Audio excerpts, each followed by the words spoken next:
जीव मारण्याची धमकी दिली. हो, म्हणजे एकीकडे त्यांच्याबद्दल चुकीचं बोलायचं आणि दुसरीकडे तुम्ही राहुलजींना जीवे मारण्याची धमकी द्यायची. राहुलजींना हात लावून बघा, मग बघा काय होतंय. अजिबात सहन केलं जाणार नाही. राहुलजींच्या जीवाला जर काही झालं तर जे सत्तेमध्ये आहेत ते जबाबदार राहतील, असं मी ठामपणे बोलते. नाही, राहुल गांधींना बदनाम करण्याचा त्यांनी विडाच उचललेला आहे. अर्धवट गोष्टी ऐकतात आणि अर्धवटासारखे वागतात. एवढं राहुलजींना घाबरायची गरज नाही आहे.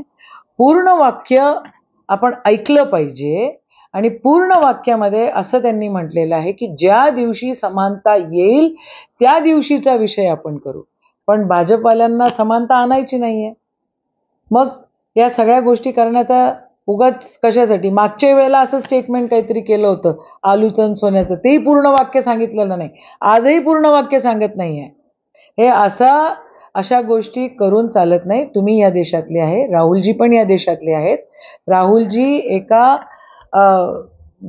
स्वातंत्र्य सैनिकाच्या देशातले राहुलजी आहेत. ज्यांनी बलिदान दिलेलं आहे त्या घराण्यातले ते आहेत. काँग्रेसचे ते पाईक आहेत. तुम्ही लोक फक्त बदनामीसाठी काही कराल तर कोणी खपवून घेणार नाही. देशातल्या सगळ्या लोकांना माहिती आहे काय झालेलं आहे आणि काय बोलतायत. म्हणून देश काही भरकटला जाणार नाहीये. तुमची ही नौटंकी बंद करा भाजपवाल्यांना.